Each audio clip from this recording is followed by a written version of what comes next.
It's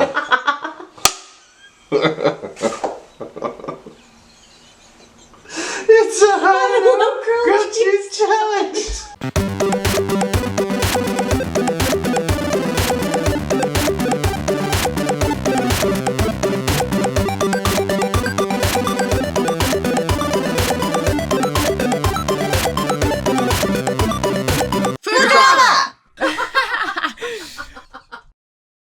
It's a high-low grilled cheese challenge. I'm going high. I'm going low.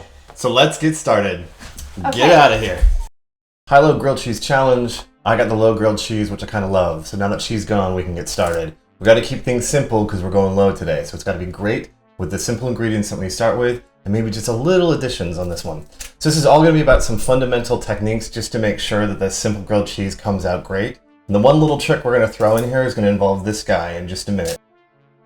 So here are the ingredients for a simple grilled cheese. You have to have some good bread, you have to have cheese, preferably a couple kinds, some butter, some mayo, and an onion. And that's our little secret trick today. So let's get to assembly. First of all, we're going to slice a razor thin section of onion out, just the tiniest little bit, so that you can lay it on the sandwich and it kind of almost disappears in the cheese. You don't want anything too thick and heavy because it will overwhelm the grilled cheese experience. So as you're going to put this together, you want to get some bread that doesn't have too high of a sugar content because it will burn. So just look for like some good old-fashioned white bread, which should do you just fine. And then assembly couldn't be easier. So everybody kind of pretty much knows this. Now mayonnaise can go on the outside or the inside depending, and you can experiment with this to try to find out which way you like it better. I like mine on the inside because it makes it a bit creamier. It makes a good seal with the cheese. So you put mayonnaise on both sides of the bread. Just kind of notice I'm using a spoon there. I think that spoons are better utensils than knives. You're gonna hear me say that over and over again, but for spreading anything, I think that spoons work a heck of a lot better. I don't know why knives are used because they seem a little clumsy.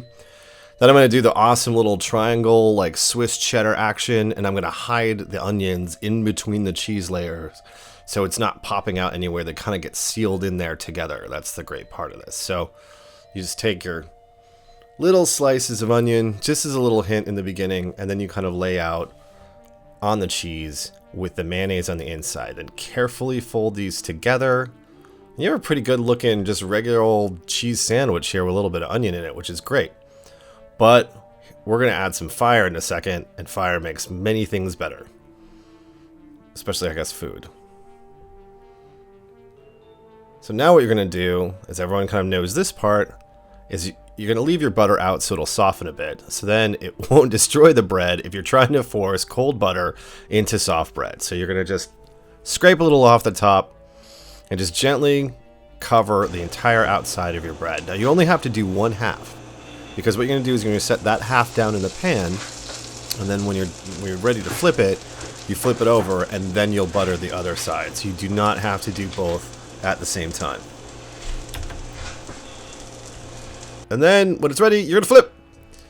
Once one side is toasty, you're going to flip it. You can see the cheese already melting. You're going to want to keep your heat low enough that you're not really smoking here. This bread had a little bit of sugar in it, content in it, so it was kind of tough. There is no shame in using a cover to make sure that the middle of your sandwich is good and melty. So after a little bit, we're going to take the cover off. And it's going to be about ready to serve. Doesn't take long to cook a grilled cheese, only a few minutes, especially a simple one like this. Pretty basic and straightforward. Kind of make a really nice sandwich. And then just apply a little fire to both sides. Just be gentle with it. There's no need to rush, and there's absolutely no need to shove it down and squish it in half. That's for heathens.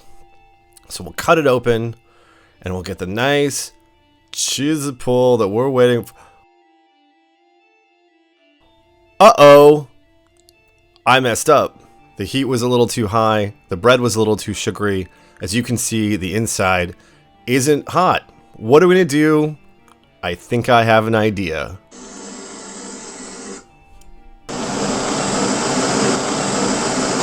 Don't try this at home, kids. And don't tell Kimmie. But we'll just get in here real quick with this guy, and we'll just fix this right up. Just give me a second, and everything will be okay.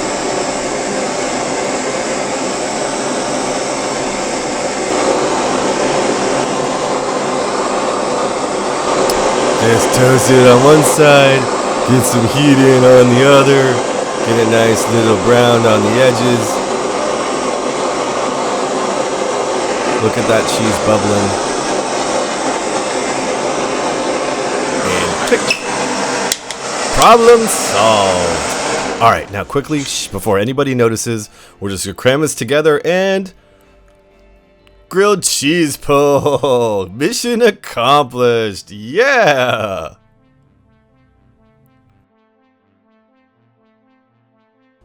So Aaron thinks he can make an amazing grilled cheese, right? He can. It tastes good, I'm sure. Who doesn't love cheddar, right? However, I'm in the mood for something a little bit more special and interesting. Here we are with the ingredients. We're going to start with a fresh and crispy, super delicious brie burn apple. And the reason I chose this super fancy apple, that's right, fancy apple, is because it has a really good degree of sweetness and crispness to it with a nice thin skin, so it's not like overwhelming. Obviously, you have to use really good butter when you're making a grilled cheese because you can totally taste it. We also have a really nice semi-soft Kimmie washed rind cheese. And it has a really mild nutty flavor on the inside, but look at the outside. I don't know if you can tell, but the rind is like really crystallized. So we're going with a rindless fancy other cheese, and that is the breakfast brie, also known as fresh brie. And you can see there is no rind, so it is the soft, yummy brie inside and out. Nothing weird in the way. Obviously, we use the fancy mustard because it's the fancy grilled cheese. And it's going to go really, really nicely with the brioche. And it's going to lend a really good flavor to the cheese. So I'm super excited about this. Yay, fancy grilled cheese time! Really high quality French Dijon mustard goes a super long way, especially when you are dealing with the thick, spongy, very cake-like brioche bread. So, let's make the best grilled cheese ever. Let's get cooking. So we're going to start with the ingredients and we're preparing them here. This is, again, the breakfast brie, the fresh brie, as it's known sometimes.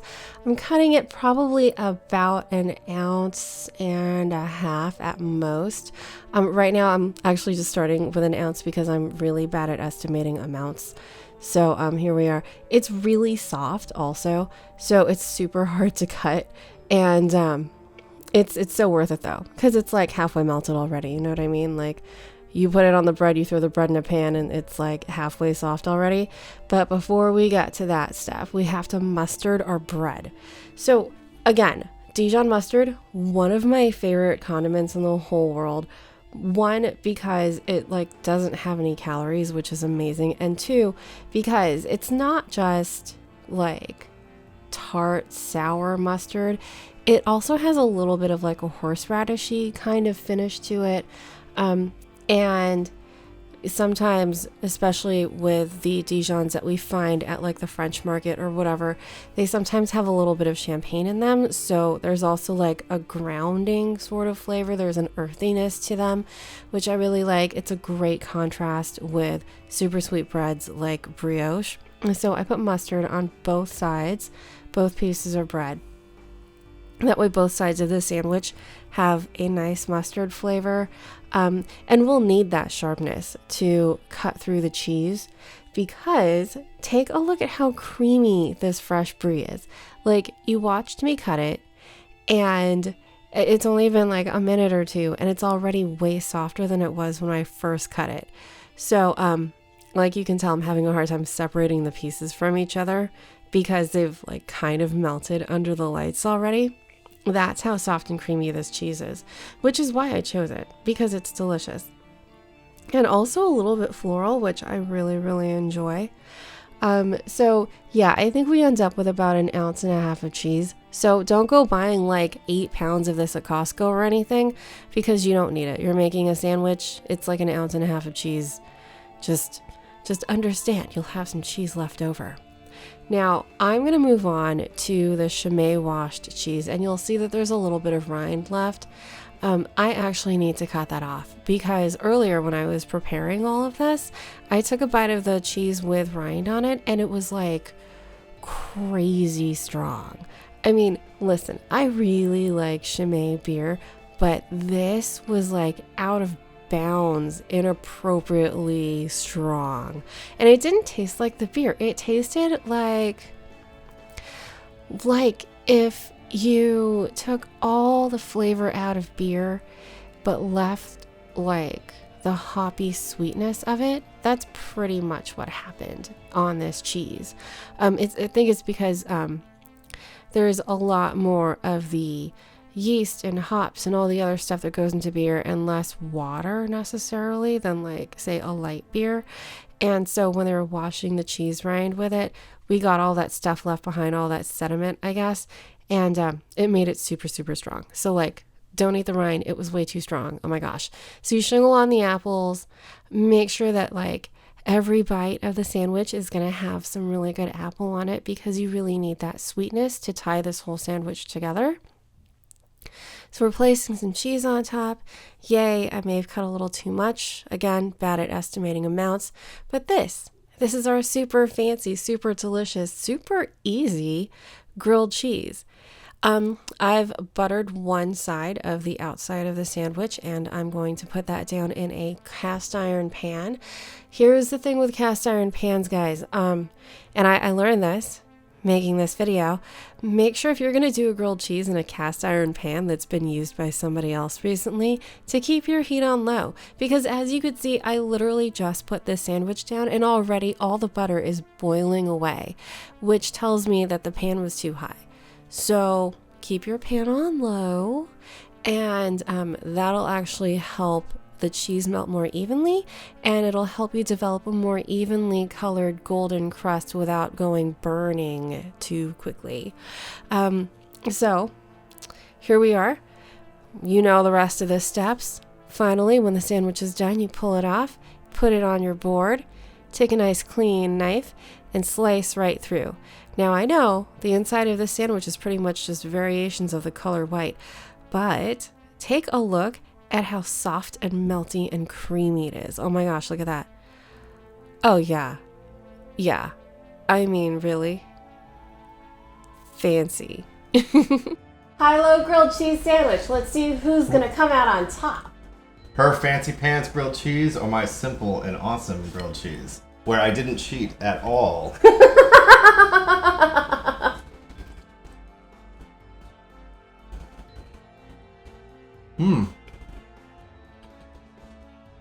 It's nice. Mm-hmm. There's a ton of sharp flavors in yours. The apple and the cheese and the mustard. Mm-hmm. It's nice. It's really fancy. I'm really fancy. Whereas mine is, you know, basic.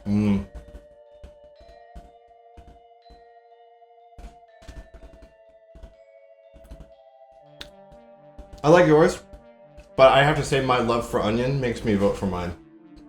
I like a more savory sandwich. No grilled cheese, I think. I understand why you would prefer yours. But, you know, I like mine better. Uh-oh. It's a tie. You know what that means, right? That leaves it up to you. You guys have to decide who's the winner. Fancy pants or in no way cheating awesome onion simple grilled cheese. Thanks for watching, everybody. See you for the next high-low challenge. We'll have to see what that is coming up. Also some new recipes and some new adventures coming your way. Like and subscribe.